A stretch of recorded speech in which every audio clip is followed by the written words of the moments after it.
What's up, everyone? Tara Roberts here with Win Daily, and we're talking NFL player props for Underdog for week 11. I've got another 10 props for you this week. Last week I gave you bonus props, so we had 11 total props and we hit on 7 of them.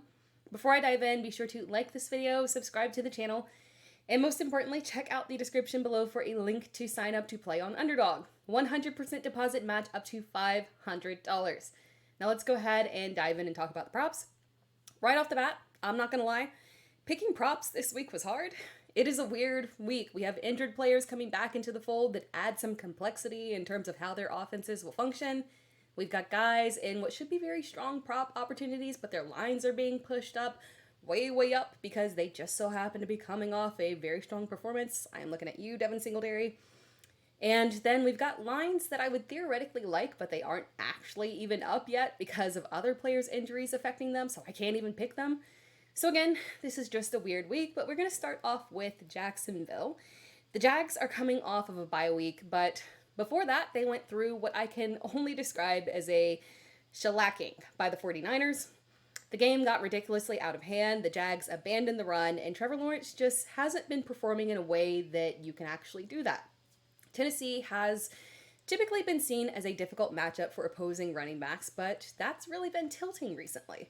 Not a ton, but just enough so that we can actually hit on the props. ETN has really been the centerpiece of this Jags offense, and I think they make a push to get back on track with him leading the way. And because the bulk can come via big plays on the ground or through the air, I like the over on his rushing plus receiving yards at 91.5. Now moving on to the next one, I like to focus in on 1 or 2 games a week, and the Lions-Bears game is one that I'm really leaning on this week. I talked about this being such a weird week because of some of our best plays are coming from players coming off of injury, and this is a big one. Justin Fields in his first game since week 6. This matchup against Detroit is fascinating. It's a tough divisional matchup, which, they do tend to be closer, but this game has one of the highest point totals of the entire weekend. It's a David Montgomery revenge game, and the Detroit defense has been giving up a ton of pass volume recently. Fields' passing prop is achievable, but I don't want to really do that because we don't really know how much this injury has affected him.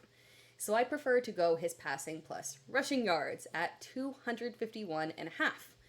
Although we don't know really how much pass volume Fields is going to push in this matchup, we do know that whatever he does goes directly to DJ Moore or Cole Kmet. So we want the over on DJ Moore's receiving yards at 58.5. Now, on the opposite end, Detroit could honestly push volume on the ground and through the air in this matchup. It could really go either way. Jared Goff's passing prop is a bit steep, so I want to lean on the running backs here for a couple of very specific props. Jahmyr Gibbs over 23.5 receiving yards. It's a stat that has been hitting very frequently against the Bears, and that line is very achievable literally on one play. But I also want to look at David Montgomery. This is his revenge game. I think Dan Campbell turns to him at the goal line to make sure that he gets a touchdown in this matchup. So I like the over on a half rushing touchdown at a 1.25 multiplier. I'd hope the multiplier would be higher, but maybe Underdog feels like it's a lock too, so they don't want to make it too spicy. I also want to look at some props from the Chargers and Packers game.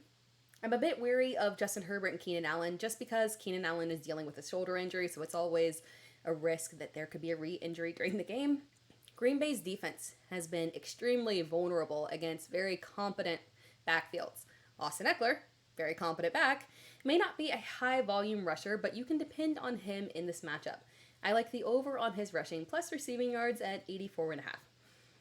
Now, defensively, it's kind of hard to judge the Chargers because they've mainly faced either extremely high-powered offenses or literally the worst offenses in the league. There's no middle ground there. I do think that Jordan Love can hit his passing prop.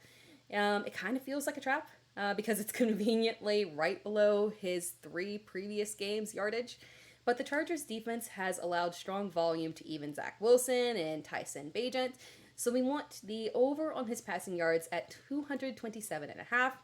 Now, Love tends to spread the ball around pretty evenly. I want to look at 2 pass catchers, 2 in particular, Aaron Jones and Luke Musgrave. I like the over on Aaron Jones receiving yards at 23.5 and Luke Musgrave at 28.5. Now, moving on to one final prop here.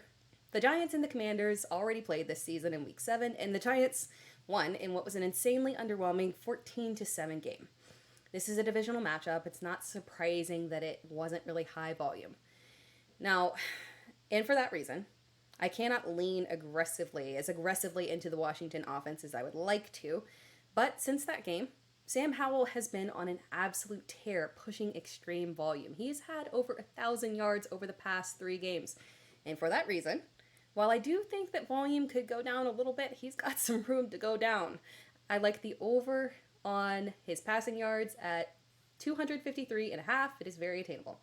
Again, I would love to lean into a guy like Brian Robinson, but his props aren't even out yet, and I feel like they might be unreasonably high, so we're just going to stick here with Howell. The Giants have actually had a ridiculous amount of defensive players on the injury report this week, but all were cleared except for one key piece, Adoree Jackson. I think Howell continues his hot streak. And that wraps things up. Thank you for watching this video. Be sure to like the video, subscribe to the channel, and remember to sign up to play on Underdog today. The link is below in the description. 100% deposit match up to $500.